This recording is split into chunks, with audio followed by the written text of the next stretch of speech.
so I was under the Audi today. I was on the Rostec forums and sending all my codes to the auto scan, and I don't know how I missed this, but someone was like, is your ground cable not connected or something? Look at this real quick, guys.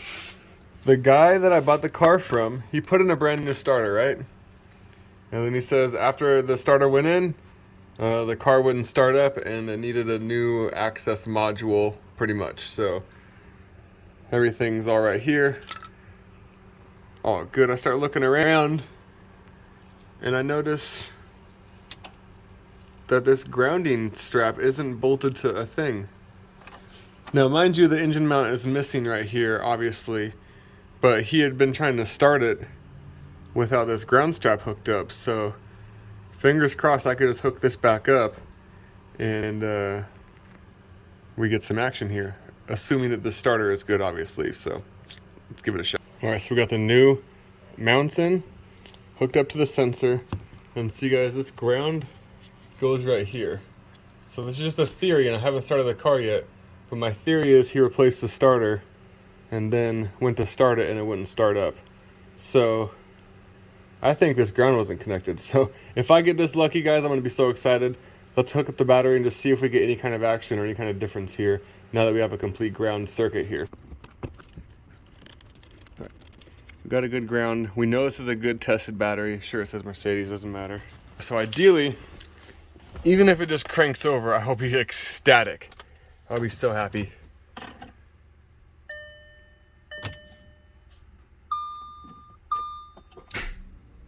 Oh, I got a click. Let's go. Let's go. That's good. My battery's low. I'm gonna charge this real quick.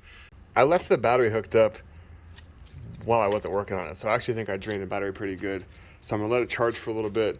I'm gonna give it one more go real quick, just because I'm curious, and I heard a click. So we're gonna try one more time. Let's see what we got. It's cranking.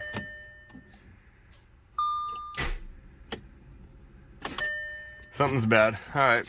So as I'm turning the ignition over, I can hear the starter engaging and I can feel it. You can actually feel some twisting. So something's seized. Either it's seized, it's a bad starter, or we got a seized engine. So I'm gonna make sure and verify this engine is turning still.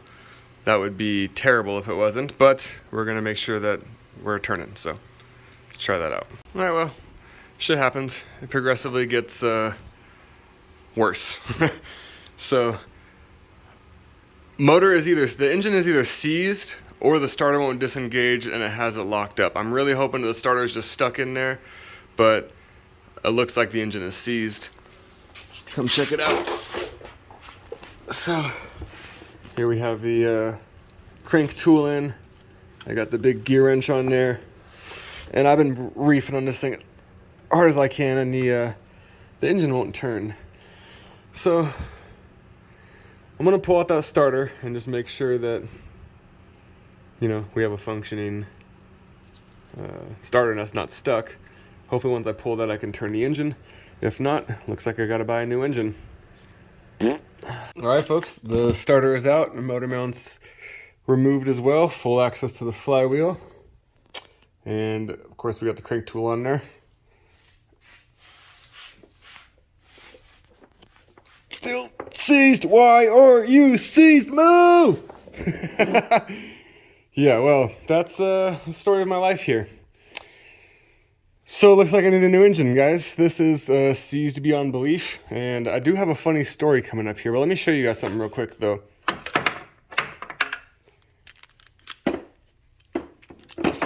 All right, this tool right here can save you guys a lot of money. I'll leave a link in the description for this crankshaft turning tool, because if you go out to buy another Audi, bring this tool with you. The guy thought this was the bad starter on this car, and the starter wasn't obviously turning the engine. And if I would have brought this tool with me, I would have been able to turn that engine and then make a better offer or a more educated guess on if I wanted this car. So I didn't know this car had a blown engine, was not expecting that. Paid about $2,200 for this car, and now I'm, kind of stuck with it. So it is a beautiful car, don't get me wrong. It does have some nice ST coilovers on it with the dual spring setup. Good brake pads. A lot of the stuff is in really good condition, but of course, now I have to do an engine replacement. So I'm shopping around looking for an engine. I hop on OfferUp, and I end up finding this car right here. I'll try to post a picture of it. So I ended up with this car anyways. I went out and picked up this 2011 Audi A6. This also has a 3.0 supercharged on it. This one, the lady paid the vehicle off, but she didn't have the bill of sale. So, or she didn't have the title, excuse me. She didn't have the title, only had the bill of sale. So I got it. And what happened is I went to the DMV services and I paid for a duplicate title. Check out the inside real quick. I paid for a duplicate title and everything like that. And yeah, it's just clean. I mean, I got like a little weather spot right there, but so I met her at the DMV services. I paid for a duplicate title. They let me know that they couldn't get me a duplicate title because this car was titled in Nevada or something like that. So, or not in Nevada, sorry, it was titled in Utah. And with it being titled in Utah, I just couldn't get a hold of that. So, but now the funny part, how I ended up with this car for only $1,000. I went out, checked it out. I lifted the front of the car up. I put that crank turning tool in there and turned the crank. I told the lady if the crank turns, I'll buy the car. It was listed for $2,000, and the engine did not turn, and so she said, I'll sell it to you right now for $1,000. So I picked up this car for $1,000. It also has a seized engine, so I'll put some more clips of that car up in the next video so you guys can check that out. Anyways, back to this one. I'm going to be tearing out the engine and replacing it with a new one. I'm probably going to keep this one for my own personal car for a while. I really like it. So that's what I'll be doing next. So if you guys have this platform and want to see anything more on it, stay tuned for all the engine. I'm going to rip this engine out.